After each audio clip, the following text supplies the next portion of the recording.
Hello everyone, मैं सुमन। स्वागत है आप सभी का आपके अपने यूट्यूब चैनल स्टडी बाय सुमन पे।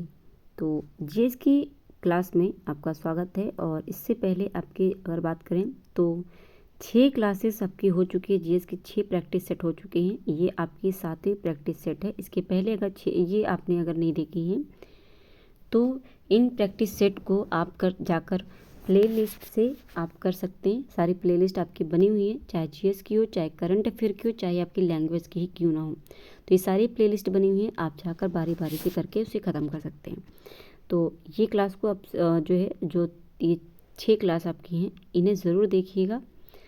इसके लिए आज की क्लास को हम स्टार्ट करते हैं देर ना करते हुए। सबसे पहले तो चैनल को सब्सक्राइब कर लीजिए, बेल आइकन प्रेस कर लीजिए ताकि नोटिफिकेशन आपको मिलती रहे। इसके अलावा अपने साथियों को शेयर कर दीजिएगा और लास्ट तक क्लास को ज़रूर देखिएगा। प्रैक्टिस आप अपनी करती रहिए।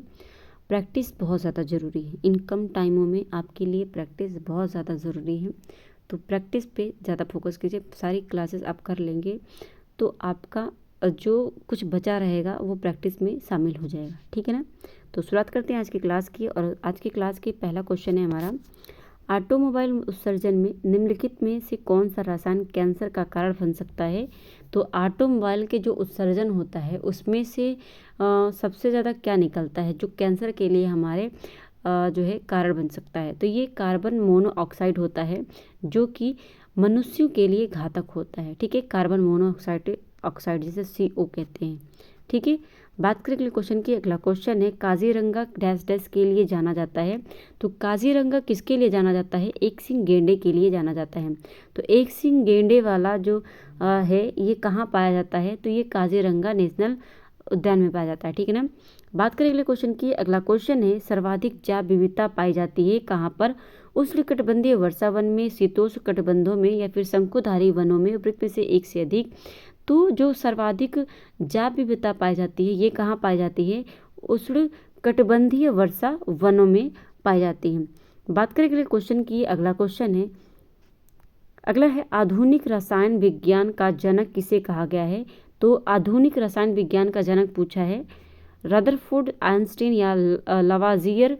ये कौन है? तो ये लवाजियर हैं जो कि आधुनिक रसायन विज्ञान के जनक हैं। ठीक है, तो आधुनिक विज्ञान के जो जनक है, आधुनिक रसायन विज्ञान की बात है तो उनके जनक कौन है?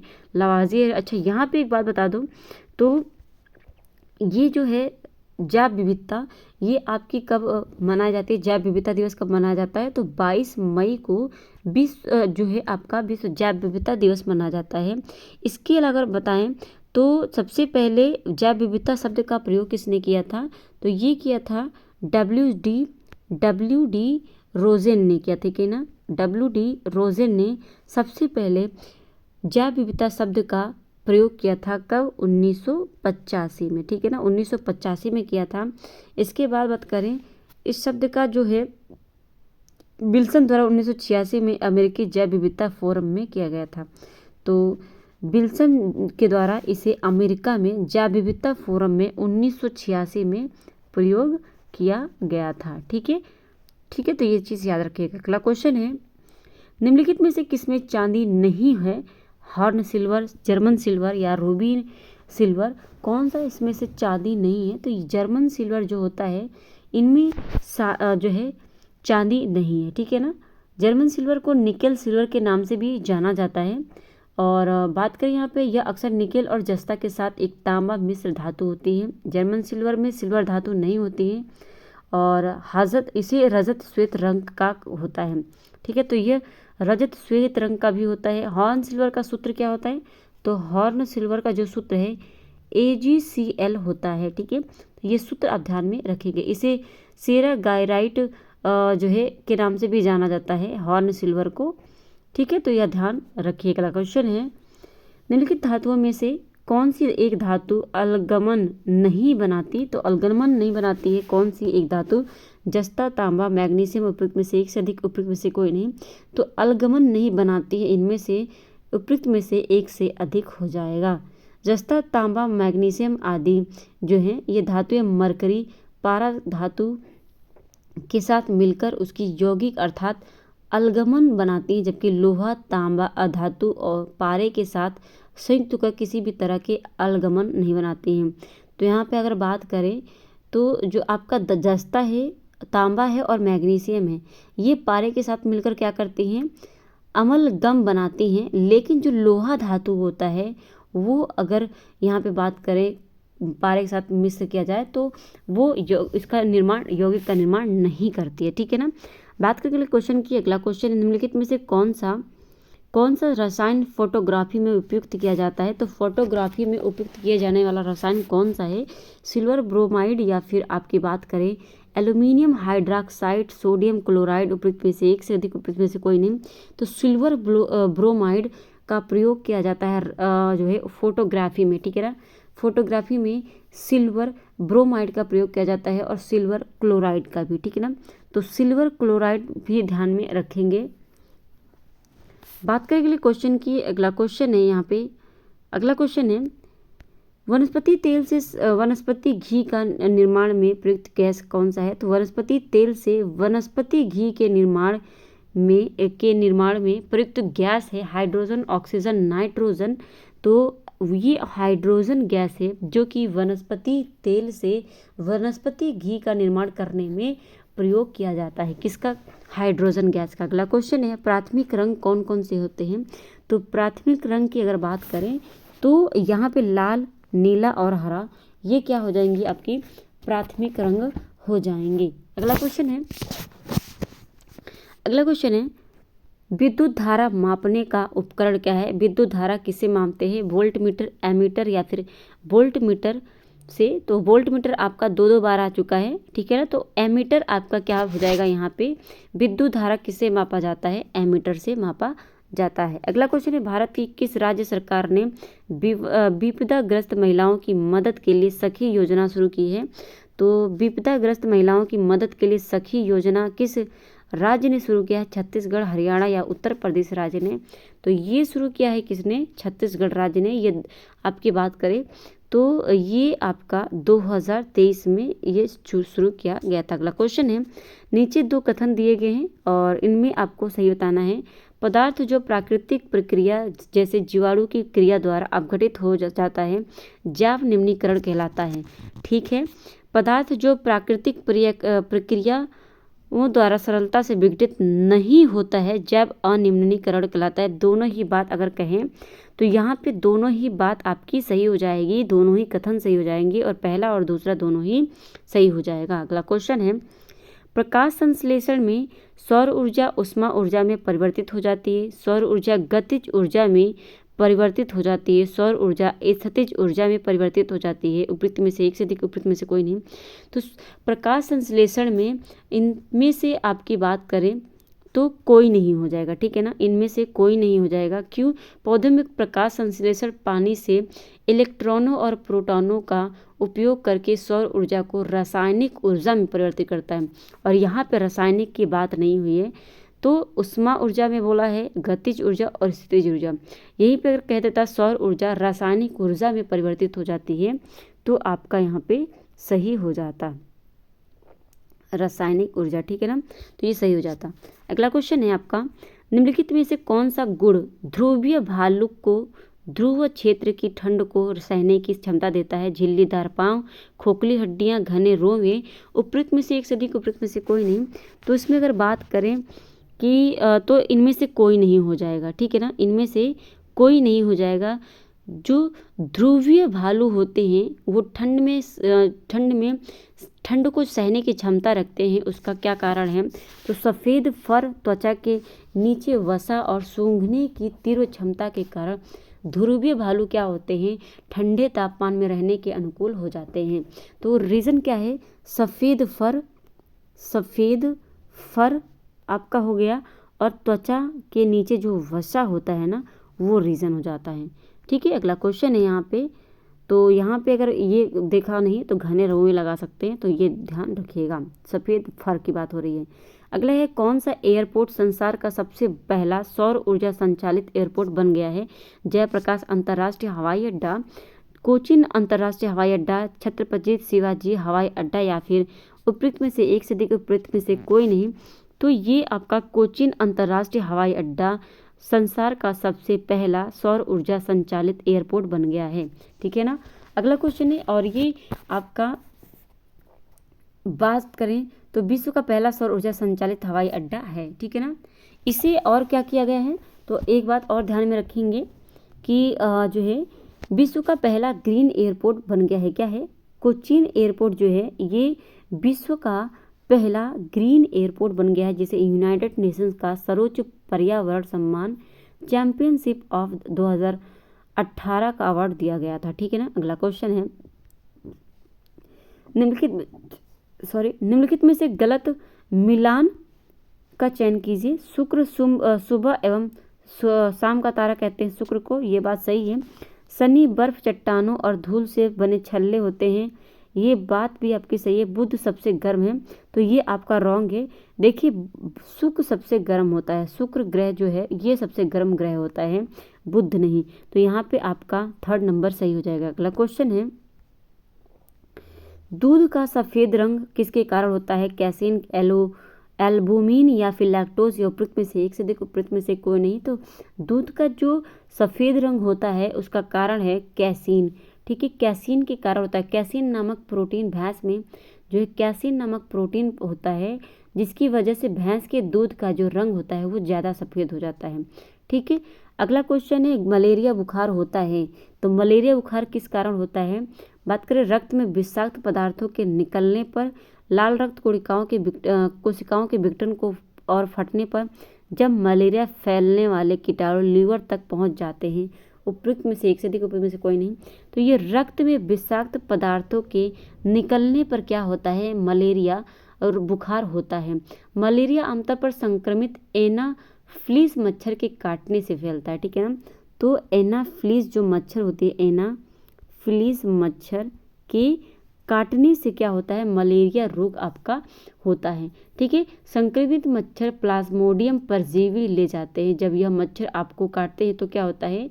परजीवी आपके रक्त प्रवाह में छोड़ दिया जाता है, जिसकी वजह से ये क्या करता है? ये आपके लीवर को भी इफेक्ट करता है। अगला क्वेश्चन है आपका, नीचे दिए गए कथनों पर विचार कीजिए और कूट की सहायता से सही उत्तर का चयन कीजिए। पेनिसिलिन के इंजेक्शन में स्रोत फफूंद है, पशु आहार और कुक्कुट आहार में प्रतिजैविक मिलाया जाता है, ठीक है। और फिर है ईस्ट यानी खमीर तीव्रता से जनन करके श्वसन के दौरान नाइट्रोजन उत्पादित करते हैं। लुई पास्चर ने किण्वन की खोज 1857 में की थी। तो इसमें से आपका कौन सा सही हो जाएगा? बात करें यहाँ पे 79 का, तो यहाँ पे अगर बात करूँ तो पेनिसिलिन के इंजेक्शन में स्रोत फफूंद होते हैं, ये आपका सही है। और पशु आहार एवं कुक्कुट आहार में प्रतिजैविक मिलाया जाता है, ये भी सही है आपका। और यहाँ पे अगर बात करें तो लुई पास्चर ने किण्वन की खोज 1857 में की थी, ये बात भी सही है। 1857 में क्या हुआ था? 1857 में क्या हुआ था? 1857 की क्रांति आपको याद होगा, उससे आप याद रख लेंगे, ठीक है ना। तो यहाँ पे ये गलत हो जाएगा आपका, तो यहाँ पे 3rd नंबर सही हो जाएगा। अगला क्वेश्चन है, नालंदा विश्वविद्यालय के बारे में सही कथन नहीं है, ठीक है। तो सही कथन इसमें से नहीं है नालंदा विश्वविद्यालय के बारे में। यह एक प्राचीन बौद्ध अध्ययन केंद्र था, ये बात आपकी सही है। एक चीनी ह्वेनसांग ने यहाँ अध्ययन किया था, ये बात भी सही है। हमें इसके बारे में चीनी तीर्थयात्रियों के लेखन से ही पता चलता है, तो लेखन से ही पता चलता है, ये बात यहाँ पे दर्शा दिया गया ही, तो ये केवल की बात आ गई। अगर नेगेटिव बात है तो ये आपका राइट आंसर हो जाएगा। अगला क्वेश्चन है, कथन अभिकथन दिया हुआ है, कारण दिया हुआ है। तो अभिकथन है, मछली स्वास्थ्य के लिए अच्छा आहार है, क्योंकि मछली से कॉड लीवर तेल मिलता है, जिसमें विटामिन डी अधिक मात्रा में पाया जाता है। तो यहाँ अगर बात करें तो ये बात आपकी सही है, और RA की व्याख्या भी कर रहा है। अगला क्वेश्चन है, निम्नलिखित में से कौन मौर्य साम्राज्य के पतन का मुख्य कारण था? तो अशोक के कमजोर उत्तराधिकारी जो साम्राज्य को ठीक से नियंत्रित नहीं कर सके, अशोक की धार्मिक नीति, अशोक ने अपने पड़ोसियों के साथ मैत्रीपूर्ण संबंध बनाए रखा। तो इसमें से कौन सा रीज़न है जो कि जो है आपका मौर्य साम्राज्य का पतन हो गया? तो ये अशोक के जो कमज़ोर उत्तराधिकारी थे, तो इनकी वजह से क्या हुआ था, मौर्य साम्राज्य का पतन हो गया। साम्राज्य को ठीक से नियंत्रित कर नहीं सके ये लोग, ठीक है ना। अगला क्वेश्चन है, दिल्ली का सुल्तान जिसे भारत में नहरों का सबसे बड़ा जाल कहा जाता है, भारत में सबसे बड़ा नहरों का जाल बनाया किसने? तो दिल्ली का कौन सा सुल्तान था जिसने भारत में नहरों का सबसे बड़ा जाल बनाने के लिए जाना जाता है? तो ये आपका अगर बात करूं, इल्तुतमिश, गयासुद्दीन तुगलक, फिरोज शाह तुगलक। तो ये फिरोज शाह, यहाँ पे अगर बात करें तो फिरोज शाह तुगलक था, ठीक है ना। फिरोज शाह तुगलक ने नहरों का बहुत निर्माण करवाया। बात करें यहाँ पे अगले क्वेश्चन की, अगला क्वेश्चन है, किस मुगल सम्राट के समय में अंग्रेजी ईस्ट इंडिया कंपनी ने भारत में अपना पहला कारखाना स्थापित किया? अकबर, जहांगीर या शाहजहां? उपयुक्त में से एक से अधिक, उपयुक्त में से कोई नहीं। तो अगर बात करें यहाँ पे जहांगीर के समय में 1611 में ब्रिटिश जो ईस्ट इंडिया कंपनी थी, इन्होंने क्या किया था, सूरत में यानी गुजरात के सूरत में क्या किया था, अपना पहला जो है कारखाना स्थापित किया था, ठीक है ना। अगला क्वेश्चन है आपका, बंगाल विभाजन के बाद कौन सा आंदोलन प्रारंभ हुआ था? सबने अवज्ञा आंदोलन। तो बंगाल विभाजन तो सबसे पहले ये जान लीजिए 1905 में हुआ था, और यहाँ पे अगर बात करें तो सबने अवज्ञा आंदोलन ये 1930 में हुआ था। जमीन आसमान का फर्क है, ठीक है ना, तो बहुत दूरी है इसमें। और बात करें यहाँ पे, बात करें स्वदेशी आंदोलन और भारत छोड़ो आंदोलन, तो स्वदेशी आंदोलन ही इसके बाद शुरू हुआ था।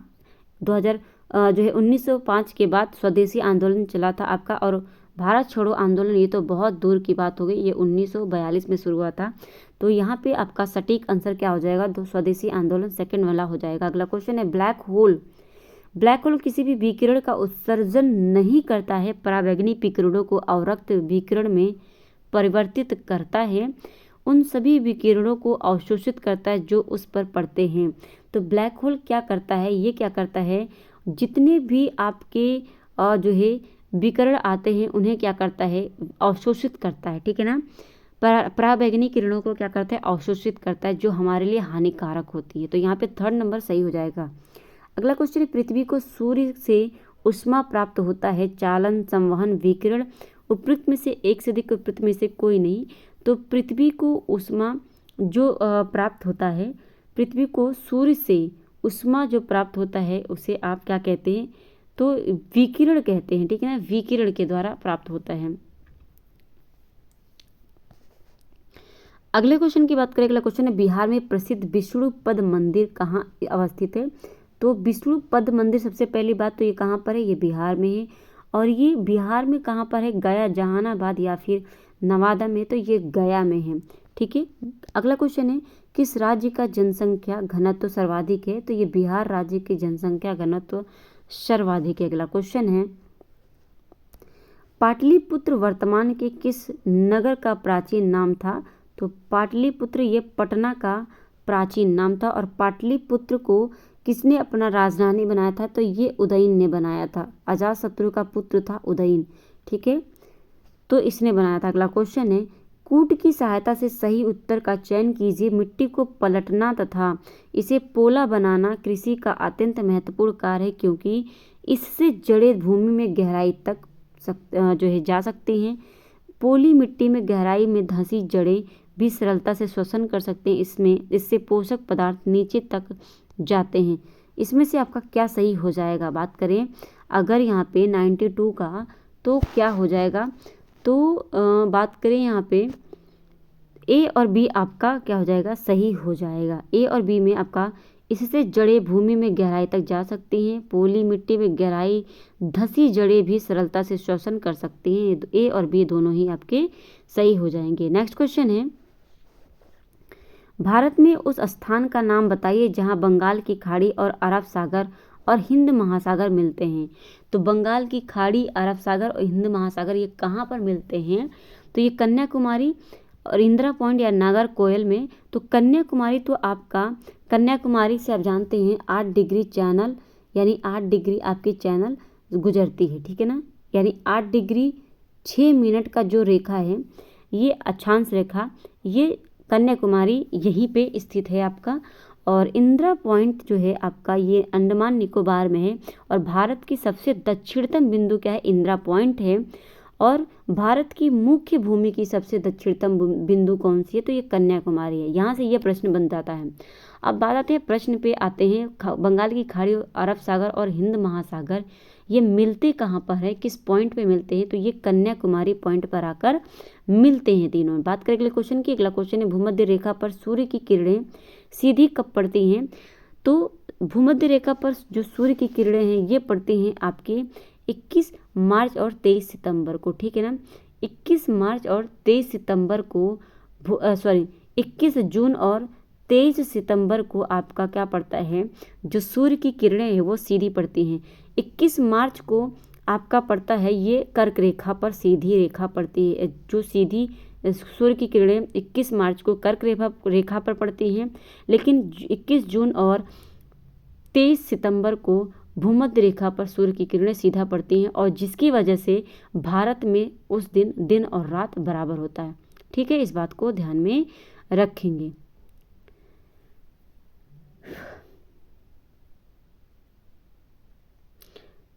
और यहाँ पे बात करें 22 दिसंबर जो लिखा है, तो 22 दिसंबर को भारत में सबसे छोटा दिन होता है, लेकिन ऑस्ट्रेलिया में सबसे बड़ा दिन होता है, ठीक है।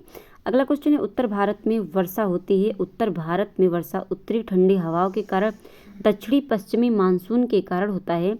तो ये दक्षिणी पश्चिमी मानसून के कारण होता है आपका उत्तर भारत में वर्षा। अगला क्वेश्चन है, भारतीय संविधान में, देखिए थोड़ा सा ब्लर होगा, थोड़ा सा मेहनत कर लेंगे। भारतीय संविधान में मौलिक अधिकारों की किस श्रेणी के तहत धर्म, जाति, लिंग व जन्म के स्थान पर भेदभाव का निषेध आता है? स्वतंत्रता का अधिकार, संवैधानिक उपचार का अधिकार, समानता का अधिकार, उपयुक्त में से एक से अधिक, उपयुक्त में से कोई नहीं। तो यहाँ पे अगर बात करें तो ये समानता का अधिकार हो जाएगा, ठीक है। समानता का अधिकार में आपका जो है, आपकी बात करें तो 14, 15, 16 और 17, 18 ये समानता का अधिकार आ जाएगा। समानता का अधिकार में आर्टिकल आपका 14, 15, 16, 17 और 19 आपका 18 ये आपके समानता के अधिकार में आ जाएंगे। और समानता के अधिकार में आर्टिकल नंबर 16 में है कि किसी भी व्यक्ति के साथ आप जाति, धर्म, लिंग या फिर जन्म के स्थान पर के आधार पर आप भेदभाव नहीं कर सकते हैं। और यही बात जब बिहार में जब विद्यार्थियों ने डोमिसाइल लागू करने की जब बात सरकार के सामने रखी थी, तो वहाँ पे जो बीपीएससी के नए चेयरमैन हैं उन्होंने यही आर्टिकल 16 को पढ़कर बताया था, ठीक है। इसी के आधार पर आपके बिहार में डोमिसाइल लागू नहीं हुआ है, ठीक है ना। इस बात को ध्यान में रखेंगे। और आर्टिकल 17 में क्या है, अस्पृश्यता का अंत, यानी छुआछूत से जो है आपका अंत हो गया। और आर्टिकल 18 में आपका उपाधियों का अंत है, ठीक है। तो इस बात को ध्यान में रखेंगे। बात करें अगले क्वेश्चन की। अगला क्वेश्चन है, निम्नलिखित में से कौन गवर्नर जनरल स्वयं को बंगाल टाइगर कहता था? तो बंगाल का टाइगर कौन सा गवर्नर जनरल कहता था खुद को? ये कहता था कौन? Lord Clive, Warren Hastings, Lord Cornwallis. उपयुक्त में से एक से अधिक, उपयुक्त में से कोई नहीं। तो इसमें से उपयुक्त में से कोई नहीं हो जाएगा। इसमें जो लॉर्ड वेलेजली था, ठीक है ना, वेलेजली अपने आप को बंगाल का टाइगर कहता था। और वेलेजली का जो समय था, टाइम पीरियड था, वो 1798 था। 1798 से 1805 तक वेलेजली ये क्या था, गवर्नर जनरल था, ठीक है। और ये अपने आप को बंगाल टाइगर कहा करता था, ठीक है। अगला क्वेश्चन है, निम्नलिखित में से किसे विश्व के सबसे प्रदूषित राजधानी शहर के रूप में स्थान दिया गया है? तो नई दिल्ली को कहा गया है, ठीक है। अगला क्वेश्चन है, लोक नृत्य बोहांग बिहू किस राज्य में स्थित है? तो ये आपका उड़ीसा जो है असम राज्य में स्थित है। अगला क्वेश्चन है, टिहरी जल विद्युत परियोजना निम्नलिखित में से किस नदी पर स्थित है? टिहरी जल विद्युत परियोजना ये आपका स्थित है टिहरी बांध पर स्थित है। और टिहरी बांध आपका कहाँ पर है? टिहरी बांध भारत का सबसे ऊंचा तथा विशालकाय बांध है। और ये कहाँ पर है? भागीरथी नदी पर है, ठीक है ना। भागीरथी नदी पर आपका स्थित है टिहरी बांध।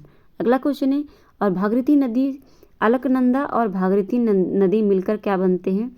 ये प्रयाग जो है देवप्रयाग में क्या हो जाते हैं? गंगा बन जाते हैं, ठीक है ना। देवप्रयाग में मिलते हैं और वहीं से गंगा का निर्माण होता है। तो भागीरथी नदी पर टिहरी बांध आपका स्थित है। अगला क्वेश्चन है, घाटे के वित्त पोषक, ठीक है, पोषण का अर्थव्यवस्था पर क्या प्रभाव पड़ता है? घाटे के वित्त पोषण का अर्थव्यवस्था पर क्या प्रभाव पड़ता है? करों में कमी आ जाती है, वेतन में वृद्धि होती है, धन की आपूर्ति। तो इसमें क्या होता है? करों में कमी आ जाती है। जब घाटे की वित्त पोषण का अर्थव्यवस्था पर प्रभाव क्या पड़ता है? तो करों में क्या होता है?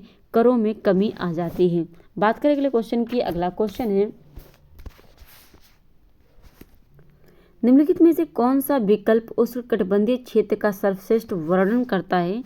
तो उष्णकटिबंधीय क्षेत्र का सर्वश्रेष्ठ जो वर्णन करता है, ये आपका बात करें तो गर्म और आर्द्र जो स्थान है, ये उष्णकटिबंधीय जो क्षेत्र होते हैं वो गर्म और आर्द्र होते हैं, ठीक है। अगला क्वेश्चन है, यह अक्सर कहा जाता है कि हमारे संविधान के निर्माताओं के दिमाग की डैश डैश कुंजी का निहित है प्रस्तावना, मौलिक अधिकार, मौलिक कर्तव्य, उपयुक्त में से एक से अधिक उपयुक्त में से कोई नहीं। तो प्रस्तावना क्या है?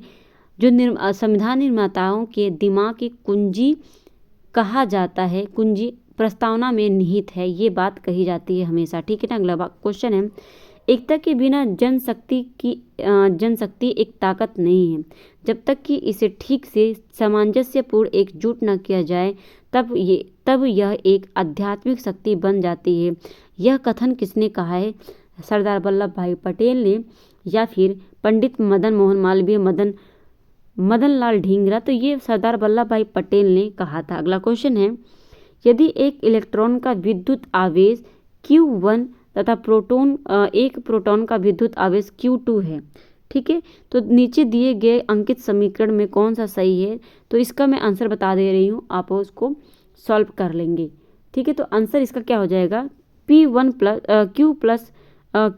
प्लस Q2 बराबर 0 हो जाएगा, ठीक है। तो ये आपका सही हो जाएगा। अगला क्वेश्चन है, सही मिलान करना है। शरीर का अंग एक तरफ लिखा है और एक तरफ पदार्थ का पाचन तंत्र, मुंह, अमाशय और पित्ताशय। तो मुंह से आपका क्या होता है?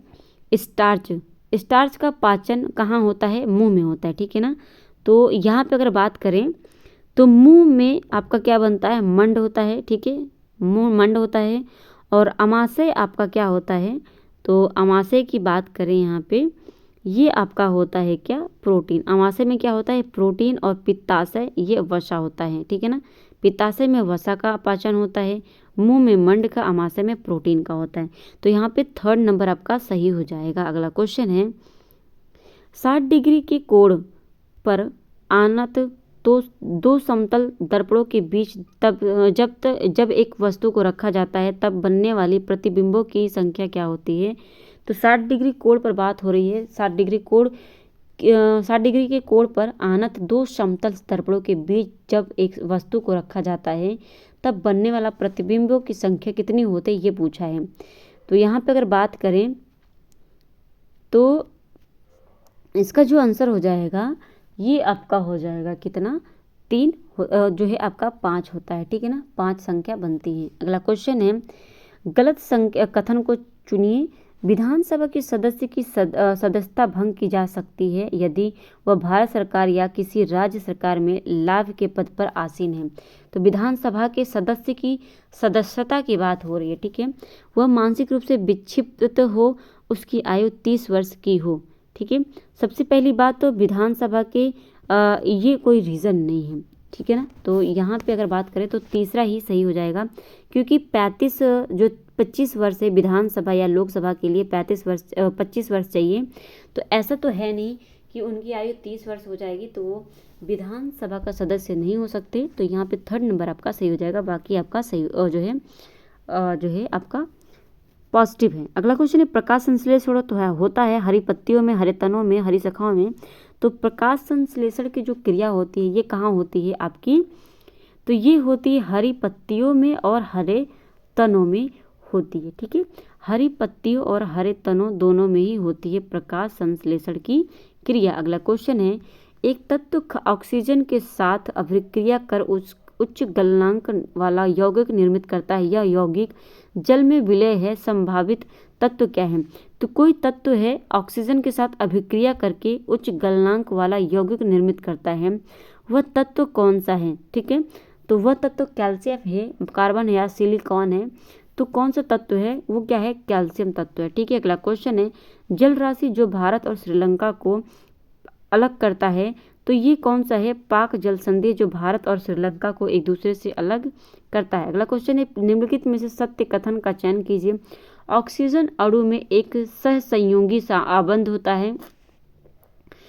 तो और बात करें यहाँ पे कॉपर सल्फेट आयनिक यौगिक नहीं है, या फिर यहाँ पे बात करें H2S सहसंयोगी यौगिक है, तो यही आपका सही हो जाएगा। अगला क्वेश्चन है, जाड़े के दिनों में, ये भी आपका थोड़ा सा ब्लर है, मैनेज कर लेंगे। जाड़े के दिनों में जब किसी बंद कमरे में कोयले को जलाया जाता है, तब उस बंद कमरे में किस हानिकारक प्रभाव के चलते सोने की सलाह नहीं दी जाती है? तो वहाँ पे क्या होता है? CO गैस जो होती है, जिसे आप कार्बन मोनोऑक्साइड कहते हैं, जिसे आप दम घुटू गैस भी कहते हैं। तो कार्बन मोनोऑक्साइड की वजह से ही ऐसा होता है। ठीक है, अगला क्वेश्चन है, ठोस होने पर किस गैस को आमतौर पर शुष्क बर्फ के रूप में जाना जाता है? तो कार्बन डाइऑक्साइड को शुष्क बर्फ कहा जाता है। अगला क्वेश्चन है, कृत्रिम उपग्रहों का प्रयोग कहाँ किया जाता है? तो कृत्रिम उपग्रहों का प्रयोग मौसम भविष्यवाणी के लिए, संचार के लिए, खगोलीय उद्देश्यों के लिए, किसके लिए किया जाता है? तो इन सभी के लिए किया जाता है आपका कृत्रिम उपग्रहों का प्रयोग। अगला क्वेश्चन है, तरुण भारत संघ राजस्थान की एक संस्था है जो डैश डैश कार्य करती है। तो तरुण भारत संघ भूमि प्रबंध, जल प्रबंध, मल मूत्र प्रबंध किसकी है? तो ये जल से संबंधित जल प्रबंध है ये।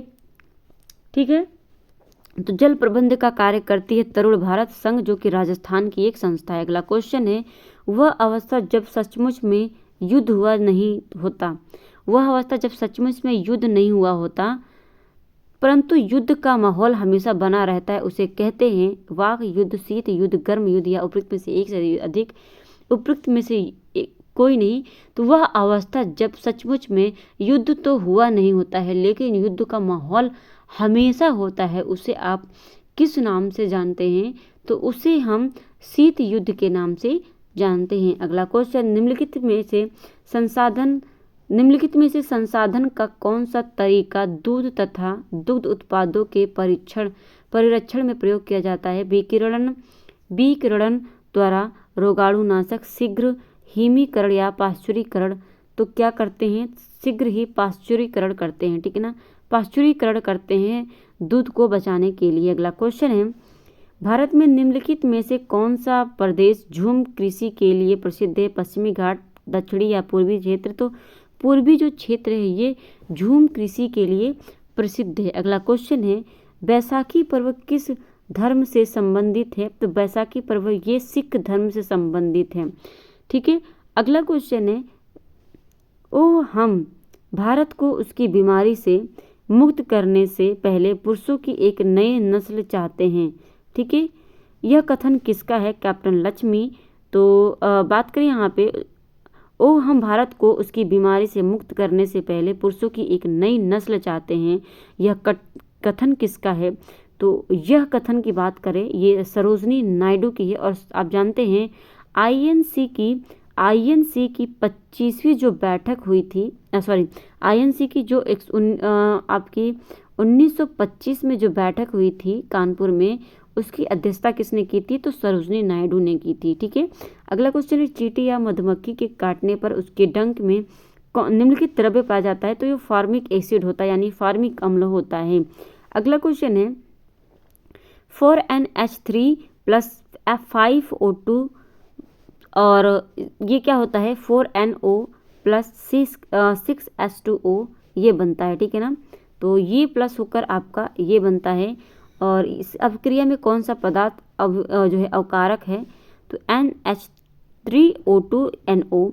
तो बात करें यहाँ पे NH3 यहाँ पे सही हो जाएगा। अगला क्वेश्चन है, प्राचीन नालंदा विश्वविद्यालय में प्रवेश हेतु किस संगठन द्वारा प्रवेश परीक्षा ली जाती थी? तो विद्यार्थियों के समूह द्वारा, शिक्षक समूह द्वारा पंडित द्वारा। तो इसमें द्वार पंडित के द्वारा नालंदा विश्वविद्यालय में प्रवेश करने के लिए परीक्षा ली जाती थी। अगला क्वेश्चन है सिक्किम भारत एवं चीन के बीच माध्यम में जो है कि एक दूसरे से जुड़े हैं। तो सिक्किम भारत और चीन का जो है जो भाग है ये किस माध्यम से जुड़े हुए हैं? नाथुला दर्रा से, या फिर आपकी बात करें तो यहाँ पे नाथुला दर्रा का कहाँ पर है? सिक्किम में, ठीक है ना। तो सिक्किम में हो जाएगा।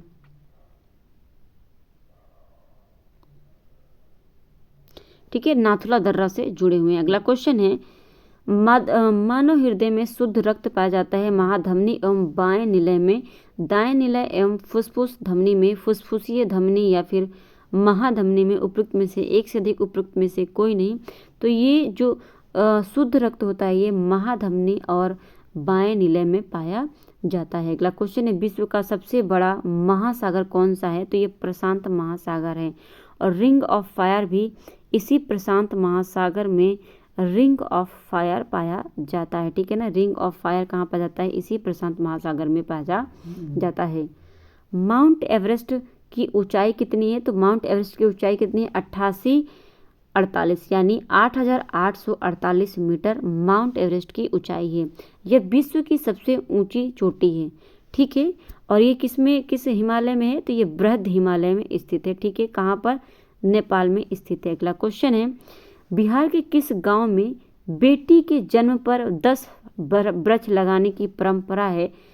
तो बेटी के जन्म पर 10 वृक्ष लगाने की परंपरा बिहार के किस शहर में है, या बिहार के किस गांव में है? तो ये है धरहरा गांव में। ठीक है, अगला क्वेश्चन है निम्नलिखित में से क्या रक्त में मौजूद नहीं है? RBC, WBC, placenta. तो रक्त में आपके प्लेसेंटा नहीं मौजूद होता है, बल्कि आरबीसी और डब्ल्यूबीसी पाई जाती है। नेक्स्ट क्वेश्चन है पानी में डुबाने पर एक छड़ी मुड़ी हुई दिखाई देती है, इसका कारण क्या है? प्रकाश का परावर्तन, प्रकाश का विपवर्तन या फिर प्रकाश का अपवर्तन। तो ये प्रकाश का क्या होता है? अपवर्तन होता है, जो कि पानी में डुबाने पर एक छड़ी मुड़ी हुई दिखाई देती है।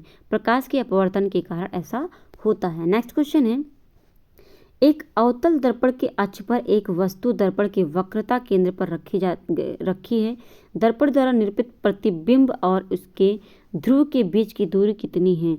तो यहाँ पे जो बात करें दर्पण की फोकस दूरी f के बराबर है, f और 2f के बीच है, 2f के बराबर है। इसका आंसर जो हो जाएगा, तो इसके आंसर की बात करूँ मैं अगर, तो ये थर्ड आंसर हो जाएगा, 2f के बराबर हो जाएगा। अगला क्वेश्चन है निम्नलिखित में से किस राज्य या केंद्र शासित प्रदेश में जरवा जनजाति निवास करती है? अरुणाचल प्रदेश, लक्षद्वीप या अंडमान और निकोबार में। तो जरवा जो जनजाति है अंडमान निकोबार में पाई जाती है, और 10 डिग्री जो चैनल होती है ये अंडमान और निकोबार को अलग करती है। ठीक है ना, तो अंडमान निकोबार में ही सैंडल जो पीक है सब अंडमान निकोबार में पाई जाती हैं, और वही सैंडल पे आपकी बात करें तो बैरन द्वीप यानी सबसे सक्रिय ज्वालामुखी भी है अंडमान निकोबार में। ठीक है ना, अगला क्वेश्चन है तो जरवा जनजाति आपके कहाँ पर पाई जाती है? ये अंडमान और निकोबार में। नेक्स्ट क्वेश्चन है निम्नलिखित में से कौन जैविक खाद यानी बायो फर्टिलाइजर का मुख्य स्रोत है? जैविक खाद का मुख्य स्रोत कौन सा है? हरा शैवाल, ईस्ट और जीवाणु, उपयुक्त में से एक से अधिक, उपयुक्त में से कोई नहीं। तो इसमें हरा जो शैवाल है, हरा शैवाल क्या है? जैविक खाद का मुख्य स्रोत है। नेक्स्ट क्वेश्चन है सरकार की ओर से भारत में महिलाओं के हित संरक्षण के लिए निम्नलिखित में से किसका गठन किया गया है? तो सरकार की ओर से महिलाओं के हित संरक्षण के लिए अखिल भारतीय महिला सम्मेलन, राष्ट्रीय महिला सम्मेलन आयोग की स्थापना की गई है। तो सेकंड नंबर आपका सही हो जाएगा। नेक्स्ट क्वेश्चन है राष्ट्रीय महिला आयोग हो जाएगा। जड़ की कोशिका में उपस्थित लवक को कहते हैं क्लोरोप्लास्ट या ल्यूकोप्लास्ट। तो जड़ की कोशिका में लवक उपस्थित होता है उसे ल्यूकोप्लास्ट कहा जाता है। नेक्स्ट क्वेश्चन है निम्नलिखित में से कौन से कथन जंगलों के संदर्भ में सही है? जंगल मृदा को अपरदन से बचाते हैं, जंगल में पादप और जंतु एक दूसरे पर निर्भर नहीं होते हैं। और बात करें यहाँ पे तो वन जलवायु और जल चक्र को प्रभावित करते हैं। इनमें से कौन सा सही हो जाएगा? तो इनमें से अगर बात करें सही होने का तो ये आपका थर्ड सही हो जाएगा। वन जलवायु और जल चक्र को प्रभावित करता है। मृदा वनों की वृद्धि और पुनर्जन्म में सहायक होते, तो ये बात नहीं है। ठीक है, तो वन जलवायु और जल चक्र को प्रभावित करता है, ये आपका यहाँ पे सही हो जाएगा। पारिस्थितिकी तंत्र एक ऐसा स्थान है जहाँ सभी चीज़ें एक साथ सह अस्तित्व में रहती हैं। ठीक है ना। तो बात करें अगले क्वेश्चन की, अगला क्वेश्चन है, सॉरी यहाँ पे अगर बात करें कोट दिया हुआ है और कोट में ही हमें करना था, तभी मैं कहूँ इसमें पॉजिटिव बहुत सारी चीज़ें हैं। तो यहाँ पे अगर मैं बात करूँ, देखिए जंगल मृदा को अपरदन से बचाता है, ये बात भी सही है। जंगल में पादप और जंतु एक दूसरे पर निर्भर होते हैं, ये बात गलत नहीं होते हैं, ये बात गलत कह दिया, बल्कि होते हैं। ठीक है। वन जलवायु और जल चक्र को प्रभावित करता है, ये बात भी सही है। मृदा वनों की वृद्धि और पुनर्जनन में सहायक होता है, ये बात भी सही है। तो ए, सी और डी आपका सही हो जाएगा। ए, सी और डी यानी थर्ड नंबर आपका क्या हो जाएगा? सही हो जाएगा। ठीक है। नेक्स्ट क्वेश्चन है, कुतुब मीनार के पास स्थित लौह स्तंभ वैज्ञानिकों का ध्यान अपनी ओर आकर्षित करता है, ऐसा क्यों होता है? तो ये प्रतिरोध के कारण ऐसा होता है। प्रतिरोध कैसे? उच्च इसमें क्या होता है, इसकी जंग के लिए उच्च प्रतिरोध। अगर बात करें लोहे के स्तंभ ने पुरातात्विकविदों और वैज्ञानिकों का ध्यान आकर्षित किया है क्योंकि इसकी जंग के लिए उच्च प्रतिरोध है।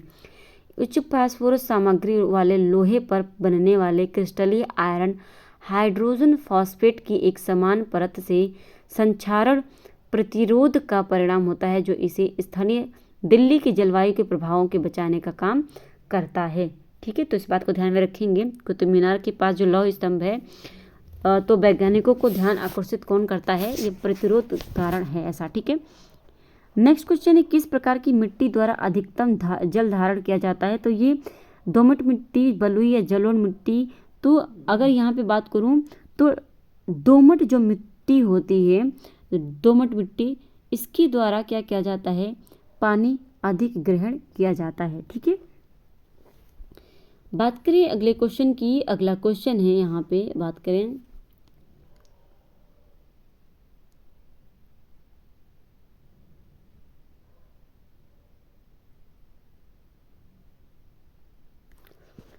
नेक्स्ट क्वेश्चन, निम्नलिखित में से किस देश में विश्व का सबसे बड़ा वन क्षेत्र है? तो विश्व का सबसे बड़ा वन क्षेत्र कहाँ पर है? तो ये आपका बात करूँ मैं तो ये है आपका रूस में वन क्षेत्र की बात किया है। तो रूस न केवल विश्व का सबसे बड़ा देश है बल्कि बड़े वन क्षेत्र वाला देश भी है। अकेले रूस का वन क्षेत्रफल ऑस्ट्रेलिया के पूरे महाद्वीप के आकार का है। इस रूस में कुल वन क्षेत्र में देश की भूमि क्षेत्र का 45%, ठीक है, 45.40% क्या होता है? शामिल है वन क्षेत्र। ठीक है ना। तो सबसे ज़्यादा यहाँ पे रूस में वन क्षेत्र है। ठीक है। अगला क्वेश्चन है, बंगाल के विभाजन से किस वायसराय का संबंध है? तो बंगाल विभाजन किसने उस समय कौन था वायसराय? तो लॉर्ड कैनिंग था। 1905 में लॉर्ड कैनिंग था। ठीक है ना। 1999 से 1905 तक कौन था? लॉर्ड कैनिंग था। और लॉर्ड कैनिंग के समय में ही बंगाल विभाजन आया सामने। ठीक है। अगला क्वेश्चन है, शनि ग्रह यानी शनि ग्रह वलय किससे संबंधित है? गैसों और बादल, बर्फ और चट्टान के बड़े टुकड़े।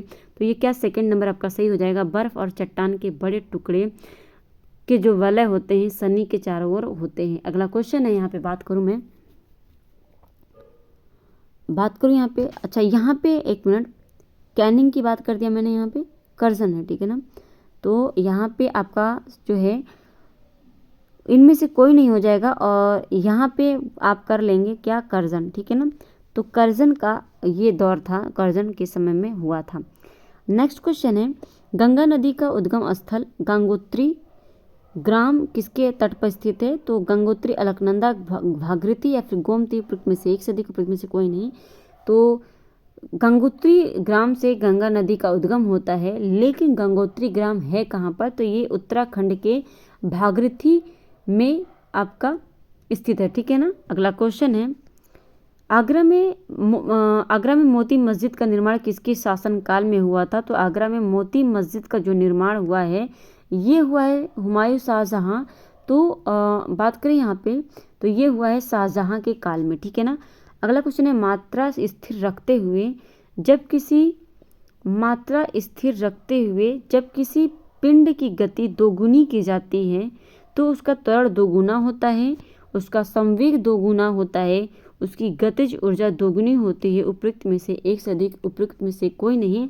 तो उसका संवेग क्या होता है, दोगुना हो जाता है जब मात्रा स्थिर रखते हुए जब किसी पिंड की गति दोगुनी की जाती है तो उसका जो संवेग होता है वो क्या होता है, दोगुना हो जाता है। नेक्स्ट क्वेश्चन है आपका, सूचना तकनीकी द्वारा क्रांतिकारी परिवर्तन लाया गया है। तो सूचना तकनीकी द्वारा क्रांतिकारी परिवर्तन लाए गए हैं कृषि क्षेत्र में, पशुपालन अर्थव्यवस्था में, या फिर बात करें संचार क्षेत्र में। तो सूचना की बात है तो ये संचार क्षेत्र में ही होगा और थर्ड नंबर आपका सही हो जाएगा। अगला क्वेश्चन है कन्वेस्ट ऑफ सेल्फ पुस्तक, कॉन्क्वेस्ट ऑफ सेल्फ पुस्तक के लेखक कौन है। तो कन्वेस्ट ऑफ सेल्फ पुस्तक के लेखक हैं, ये कौन है, महात्मा गांधी हैं, ठीक है ना। महात्मा गांधी की पुस्तक है कॉन्क्वेस्ट ऑफ सेल्फ, ठीक है। तो ये पुस्तक किसकी है, महात्मा गांधी की। इसे आप जोड़ लीजिएगा, ध्यान रख लीजिएगा। नेक्स्ट क्वेश्चन है, एक गैस में संचारित होने पर तरंग दैर्घ्य उसी ताप पर वायु में तरंग दैर्घ्य की दोगुनी है। यदि वायु में तरंग का वेग 340 मीटर प्रति सेकंड हो तो गैस में तरंग का वेग क्या होगा।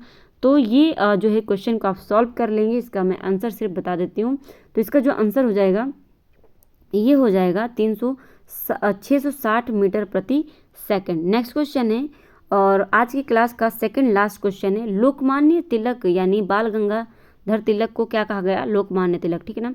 तो लोकमान्य तिलक के विषय में निम्नलिखित में से कौन सा कथन सही नहीं है।